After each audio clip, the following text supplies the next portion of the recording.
Imagine करो कुछ time में आपके एग्जाम्स हों और आपके पास अचानक से एक ऐसी सुपर पावर आ जिसकी मदद से आप पेपर को कैसे कर सकते हो। यानी आपको ये पता चल जाए कि आपके पेपर के अंदर किस टाइप के क्वेश्चंस आने वाले हैं, किस टाइप के टॉपिक्स आने वाले हैं। सुन के ऐसा लग रहा है ना किसी मूवी की स्टोरी है, बट ये किसी मूवी की स्टोरी नहीं है। ये चीज करना सच में पॉसिबल है और ये मैं नहीं बोल रहा हूँ, कि बहुत सारे टॉपर्स बोल रहे हैं, जैसे कि यूपीएससी के टॉपर, जेई के टॉपर, नीट के टॉपर, सब एक ही चीज बोलते हैं कि हाँ हमने भी एग्जाम से पहले कुछ ऐसे हैक्स को यूज करा जिसकी वजह से हमारे एग्जाम के अंदर इतने ज्यादा मार्क्स आए। तो चलिए जानते हैं क्या ये चीज करना सच में पॉसिबल है, कि अपने एग्जाम को गैस करना सच में पॉसिबल है, और अगर हाँ तो आप कैसे। सो हाय एवरीवन, मेरा नाम है Prashant, mentor of thousands of students. अगर आपने इस वीडियो को क्लिक करा है ये सोच के कि आज मैं कुछ जादू कर दूंगा, आज मैं कोई चमत्कार कर दूंगा जिसकी मदद से अपने पेपर को पूरी तरीके से लीक कर पाओगे, यानी अपने पेपर को गैस कर पाओगे, तो देखो ऐसा तो करना पॉसिबल नहीं है। बट हाँ, कुछ साइंटिफिक प्रोसेसेस हैं जिसकी मदद से आप अपने पेपर में आने वाले इंपॉर्टेंट टॉपिक्स को गैस कर सकते हो। और ऐसा मैं नहीं बोल रहा हूँ, ऐसा बहुत सारे टॉपर बोल रहे हैं। जिसकी एग्जांपल हम लेते हैं यूपीएससी टॉपर, जिसकी रैंक 1 आई। उन्होंने अपने हर एक इंटरव्यू के अंदर एक बात बोली, जो कि ये थी कि मैंने अपने एग्जाम से कुछ दिन पहले कुछ ऐसे साइंटिफिक प्रोसेसेस को फॉलो करा, एक साइंटिफिक हैक्स को फॉलो करा, जिसकी मदद से मैंने अपने पेपर में इंपॉर्टेंट टॉपिक्स को ऑलरेडी गैस कर लिया था। और ना केवल इंपॉर्टेंट टॉपिक्स, उसके साथ साथ मैंने और भी बहुत सारे हैक्स को फॉलो करा था, जिनकी मदद से मैंने अपने इस एग्जाम के अंदर रैंक 1 हासिल करी। बट पहली चीज, मुझे पता है तुम्हारे एग्जाम बहुत कम टाइम के अंदर है। सबसे पहले मुझे कमेंट करके बता देना कि कितने टाइम के अंदर तुम्हारे एग्जाम स्टार्ट होने वाले, कितने दिन बचे, 1 दिन, 2 दिन, 10 दिन, 15 दिन, 1 महीना, कितना टाइम बचा है, फटाफट से कमेंट करो। अब करते हैं एक एक करके प्रोसेसेस के नाम बताता हूं आपको। चलो, पहला जो हमारा प्रोसेस है वो है गेस इंपॉर्टेंट टॉपिक। देखो, वो जो यूपीएससी टॉपर था उसने एक बात बोली कि हमें ना हमारे इंपॉर्टेंट टॉपिक्स के बारे में पता होना चाहिए, और ये जो रूल होता है इसको बोलते हैं 80-20 रूल। और मैं इस रूल को बहुत बार अपनी वीडियोस के अंदर बता चुका हूं, बट मैं फिर से आपको शॉर्ट में एक्सप्लेन कर देता हूं। 80-20 रूल क्या होता है? 80-20 रूल ये बोलता है कि हर एक एग्जाम में, चाहे कोई भी एग्जाम हो, इंडिया का, इंडिया से बाहर का एग्जाम हो, कोई भी एग्जाम हो, उसका जो सिलेबस होता है ना, उसमें से 20% सिलेबस ऐसा होता है जिसमें से कि 80% मार्क्स का पेपर आ रहा होता है। यानी 20% सिलेबस में से 80% मार्क्स आप ला सकते हो।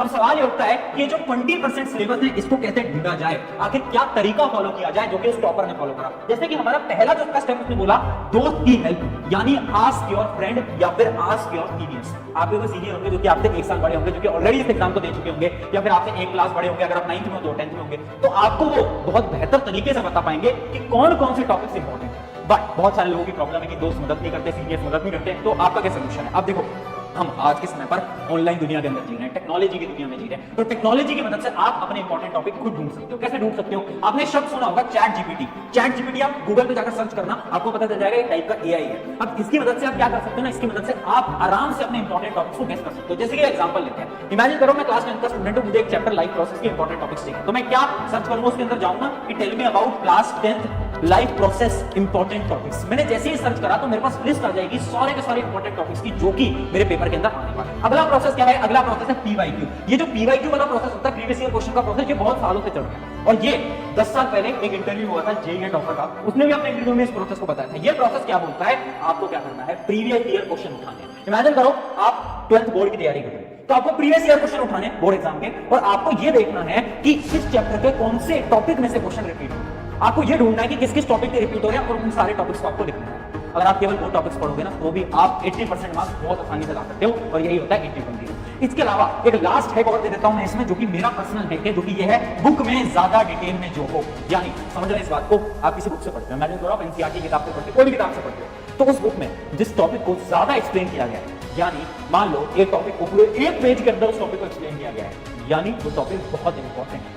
हाँ, वो बहुत इंपॉर्टेंट है। तो अब हम इन प्रिंसिपल्स की मदद से क्या हमारे इंपॉर्टेंट टॉपिक्स को ढूंढ सकते हैं। आपका जिस भी लेवल का एग्जाम है, आपको बस इंपॉर्टेंट टॉपिक की एक लिस्ट बनानी है। अब कैसे पढ़ना है, क्या हैक्स यूज करें, वो मैं आगे बताऊं। अब यूपीएससी टॉपर ने अगला पॉइंट क्या बोला वो आप सुनो। उसने ये बोला कि आज के जमाने में हम ना बहुत ऑनलाइन दुनिया में जी रहे हैं, और हमारा दिमाग भी ना डेवलप हो रहा है, इवॉल्व हो रहा है। तो अब ना आपको ना वीडियोस देखना स्टार्ट करना है, ना कि आपको टेक्स्ट देखने हैं। यानी पुराने जमाने में क्योंकि ऑनलाइन कुछ नहीं था, तो हम ना बुक से पढ़ाई करते थे, सारी चीजें बुक ले लेके पढ़ते थे। बुक से पढ़ना ना थोड़ा मुश्किल है, आपके दिमाग को ना बुक्स बहुत ज्यादा बोरिंग लगती हैं। क्यों? क्योंकि आप पहले रीड करोगे, फिर आप समझोगे, फिर आप याद करोगे, तो इस प्रोसेस में ना आपकी बहुत ज्यादा एनर्जी यूज होती है, और आपका दिमाग जो होता है ना वो जल्दी नहीं याद कर पाता।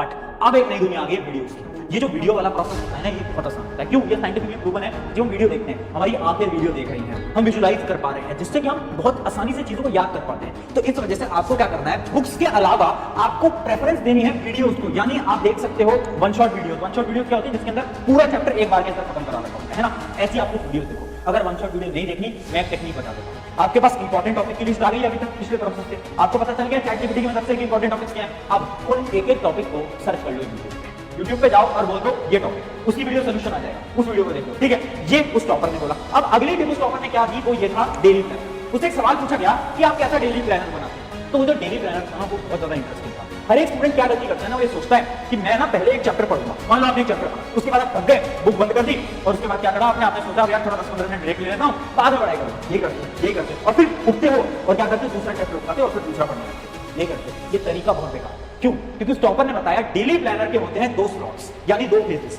पहले स्लॉट में आपको क्या करना है, उस चैप्टर को पढ़ना है। पढ़ना कैसे है, मान लो वीडियो सोल्यूशन से पढ़ रहे हो, तो आपने वीडियो से पूरा का पूरा चैप्टर पढ़ लिया। अब आपको क्या करना है, एक ब्रेक आपने लिया, मान लो 15 मिनट का ब्रेक लिया, उसके बाद आपको देना है स्लॉट 2। स्लॉट 2 क्या होता है, ये होता है 15 मिनट का स्लॉट। इस 15 मिनट के स्लॉट के अंदर आपको रिवाइज करना है जो कि आपने जस्ट थोड़ी देर पहले वीडियो से पढ़ा। इससे क्या फायदा होगा भैया, 15 मिनट खराब होंगे, 15 मिनट खराब नहीं होंगे। ये बहुत इंपॉर्टेंट है। क्यों इंपॉर्टेंट है, क्योंकि ये जो टेक्निक है ना, इसकी मदद से आपकी लॉन्ग टर्म मेमोरी के अंदर सारी चीजें रिटेन हो रही है। यानी आपको अब याद करने की जरूरत नहीं है। अगर आप एक बार रिवाइज कर लोगे ना, 15 मिनट के लिए रिवाइज कर लो जो आपने पिछले लेक्चर में पढ़ा है, फिर आप कभी नहीं भूलोगे। ट्राई करके देखो। गलती क्या करते हैं ना, हम गलती ये करते हैं कि हम एक चैप्टर पढ़ा, ब्रेक लिया, दूसरा पढ़ा, ब्रेक लिया, तीसरा लिया, ब्रेक लिया। ये हम ये कर रहे हैं। अब एग्जाम हो रहा है हमारे अगला दिन और हमें कुछ याद नहीं है। याद इसलिए नहीं है क्योंकि सारी चीजें आपकी शॉर्ट टर्म मेमोरी में तो थी, बट लॉन्ग टर्म मेमोरी में नहीं। लॉन्ग टर्म मेमोरी के अंदर डालने के लिए ये प्रोसेस को फॉलो करो। लास्ट के टाइम पे ये प्रोसेस बहुत वर्क करता है और इसकी मदद से आप सच में अपने एग्जाम को हैक कर लोगे, यानी अपने एग्जाम के अंदर बहुत अच्छा स्कोर कर लोगे। अगली टेक्निक की तरफ बढ़ते हैं। अब देखो, बहुत सारे ऐसे स्टूडेंट्स हैं जो कि एक ऐसा एग्जाम दे रहे हैं जिसके अंदर आपको लिखना पड़ता है, जबकि कुछ ऐसे भी स्टूडेंट्स हैं जो कि कुछ ऐसा एग्जाम दे रहे हैं जिसके अंदर एमसीक्यूज आते हैं, और कुछ स्टूडेंट्स ऐसे भी हैं जो कि एक ऐसा एग्जाम दे रहे हैं जिसके अंदर एमसीक्यू भी होंगे, आंसर राइटिंग भी होंगे। तो मैं आपको कुछ हैक्स बता देता हूं, आंसर राइटिंग और एमसीक्यू के हैक्स। क्योंकि वो जो यूपीएससी टॉपर थे ना, उन्होंने अपने इंटरव्यू के अंदर ये लाइन बोली थी कि आप कितना पढ़ के जा रहे हो उससे फर्क नहीं पड़ता, आप अपने आंसर को कैसे लिख कर आ रहे हो उससे बहुत फर्क पड़ता है। तो आंसर लिखना बहुत इंपॉर्टेंट है। और हाँ, एमसीक्यू के लिए भी कुछ ट्रिक्स होती हैं, कुछ टिप्स होती हैं जिसकी मदद से आप बहुत आसानी से एमसीक्यू को गेस कर सकते हो। देखते हैं, पहले बात करते हैं आंसर राइटिंग की। अगर आपका कोई ऐसे आप एग्जाम दे रहे हो जिसमें आंसर राइटिंग आती है, तो देखो 2 नोटबुक आपके सामने दिख रही होंगी। मान लो ये है आंसर नंबर 1, एक बच्चे ने आंसर लिखा, आपको कैसा लग रहा है, कुछ समझ आ रहा है? ये समझ क्यों नहीं समझ आ रहा? क्योंकि राइटिंग बेकार है। चलो राइटिंग को इग्नोर भी कर देते हैं। तो स्पेस बहुत कम है, वर्ड के बीच में देखो स्पेस कितनी कम है, लाइन नहीं है, कुछ अंडरलाइन नहीं है। जबकि एक दूसरा स्टूडेंट मैं आपको दिखाता हूं, आपके स्टूडेंट की नोटबुक आप देखो, आपको सब कुछ समझ आ रहा है ना, राइटिंग अच्छी। उसके अलावा क्या है, इंपॉर्टेंट वर्ड्स को अंडरलाइन करा गया है। उसके साथ साथ क्या है, गैप बनाया गया है। क्या बताने जा रहे हो, मैं पता है क्या बताना चाह रहा हूं। जब एक टीचर या फिर कोई भी एक एग्जामिनर जब ये नोटबुक चेक करेगा ना, तो ऑब्वियसली बात है, चाहे दोनों का आंसर सेम हो, बट इसको 5 से 10 नंबर एक्स्ट्रा मिलेंगे। क्यों मिलेंगे? क्योंकि इसकी कॉपी चेक करना बहुत आसान है। इसकी कॉपी को देख के पता चल रहा है उसमें तो सारे पॉइंट्स लिखे हैं। तो कुछ मेथड्स इसमें फॉलो करा है। क्या मेथड्स है? मेथड नंबर 1, गैप बनाओ। सारे आंसर के बीच में देखो गैप बनाओ। मेथड नंबर 2, पॉइंट्स में आंसर लिखो। जब आपने स्टूडेंट की आंसर शीट लिखी तो उसमें देखो कितना का कितना पूरा का पूरा एक पैराग्राफ लिख दिया। पैराग्राफ चेक करना बहुत मुश्किल होता है, जबकि जब पॉइंट्स में आंसर लिखते हैं ना, देखो कैसे पॉइंटर्स बनाए, तो बहुत आसान हो गया है आंसर। उसके अलावा थर्ड ट्रिक क्या है, इंपॉर्टेंट वर्ड्स को अंडरलाइन करना। जैसे कि यहाँ पर देखो, इंपॉर्टेंट वर्ड्स को अंडरलाइन कर दिया, ये अंडरलाइन कर दिया, ये अंडरलाइन कर दिया, ये अंडरलाइन कर दिया, ये कर दिया। तो जितने भी इंपॉर्टेंट वर्ड्स अंडरलाइन कर दिया, तो जैसे टीचर आएगा कॉपी चेक करेगा, इंपॉर्टेंट वर्ड्स दिखेंगे, टिक टिक टिक टिक टिक टिक टिक, नंबर मिले बस। कितनी अच्छी टेक्निक। जबकि वो जो अंडरलाइन नहीं करते उनके पूरे आंसर को पढ़ना पड़ता है। जब पूरे आंसर को पढ़ते हैं तो गलतियां मिलती हैं तो नंबर कटते हैं। ये कुछ हैक्स हैं, ये ऐसे हैक्स हैं जो कि स्कूल में शायद नहीं बताए जाते, बट मैं आपको बता रहा हूं ताकि आप फॉलो करो और मार्क्स अपने इंक्रीज कर लो। ये तो हो गया हमारा आंसर राइटिंग का हैक। ये मेथड मैं आपको एक्सप्लेन कर देता हूं। जैसे कि क्वेश्चन, अब इस क्वेश्चन को आप देखो, यहां पर कोई क्वेश्चन है और 4 ऑप्शन दे रखे हैं। अगर मुझे इसको गेस करना है तो मैं पता है क्या यूज करूंगा, मैं यूज करूंगा similar option trick. Similar option trick क्या होती है, एग्जामिनर हमेशा सही आंसर उनमें रखता है जो कि 2 ऑप्शन सेम होते हैं। अब आप देखो 10, 2, 3, 51, कौन से 2 ऑप्शंस जो बहुत सेम है, जो कि आपके 2 और 3, तो यानी गारंटेड इस क्वेश्चन का आंसर 2 या फिर 3 में से होगा। तो अब इन दोनों में से आप जो भी आपको सही लग रहा है आप लगा सकते हो, तो आपकी गलत होने की जो चांसेस थी वो ऑटोमेटिकली कम हो गए। तब समझ पाए ये होती है एमसीक्यू ट्रिक्स। ऐसी बहुत डीपली एमसीक्यू ट्रिक्स के ऊपर मैं आपको ऑलरेडी एक वीडियो बना चुका हूं, तो आप वो देख लेना, डिटेल में सब कुछ समझा रखा है। ऐसी एमसीक्यू ट्रिक्स से आप अपने एमसीक्यू एग्जाम्स को भी हैक कर सकते हो और पेपर के अंदर गेस्ट वर्क से भी मार्क्स ला सकते हो। अब बढ़ते हैं हमारे लास्ट टिप की तरफ, जो कि है क्या, स्लीप प्लस बाथ। देखो एक प्रॉब्लम आप सबने फेस करी होगी, पढ़ के सब जाते हैं बट एग्जाम के अंदर ना याद नहीं आ पाता। ऐसा लगता है कि पढ़ा तो था, अभी तो याद था, पता नहीं क्या हो गया, अचानक से क्यों नहीं याद आ पा रहा, दिमाग में जोर डालते हो कुछ याद नहीं आता और उसके बाद पैनिक कर जाते हो। होता है ना ये प्रॉब्लम, पता है क्यों होती है? क्योंकि हमें ऐसा लगता है कि हम तो सुपर ह्यूमन है। सुपर ह्यूमन यानी एग्जाम से एक रात पहले हम सबको लगता है हम सुपर ह्यूमन है, 10-12 घंटे पढ़े जा रहे हैं, सोच रहे हैं नींद क्या होती है, नींद क्यों लेनी भाई, पढ़ाई करो, पास होना है। ये बेवकूफी है, तुम सुपर ह्यूमन नहीं हो, ना मैं, ना तुम, ना कोई।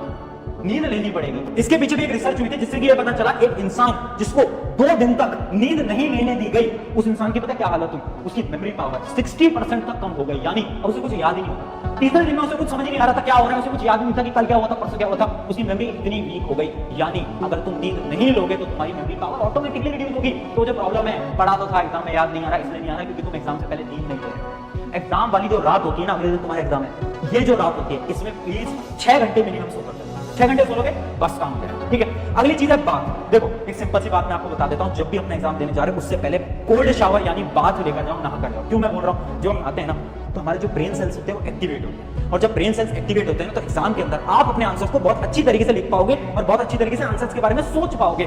तो जो सोचने वाली शक्ति है इस पे बहुत बड़ा काम करता है आपके, अगर आप डेली नहा कर जाते हो तो। अगर इतना कर लेते हो आप अपने एग्जाम के अंदर बहुत अच्छे मार्क्स लेकर आने वाले हो। ये सारी टिप्स अगर आप फॉलो करोगे आराम से आप कोई भी एग्जाम हो, कोई भी कितना ही टफ एग्जाम हो, बहुत अच्छे मार्क्स से पास कर सकते हो और बहुत अच्छे मार्क्स ला सकते हो। ऑन दिस नोट आज की वीडियो को एंड करते हैं। अगर वीडियो से मदद हुई है अपने एक दोस्त के साथ शेयर कर देना और उसकी मदद करा देना, क्योंकि एग्जाम पास आ रहे हैं। डर सबको लगता है पर डरने की बात नहीं है, क्योंकि ये सारी ट्रिक्स हमारे साथ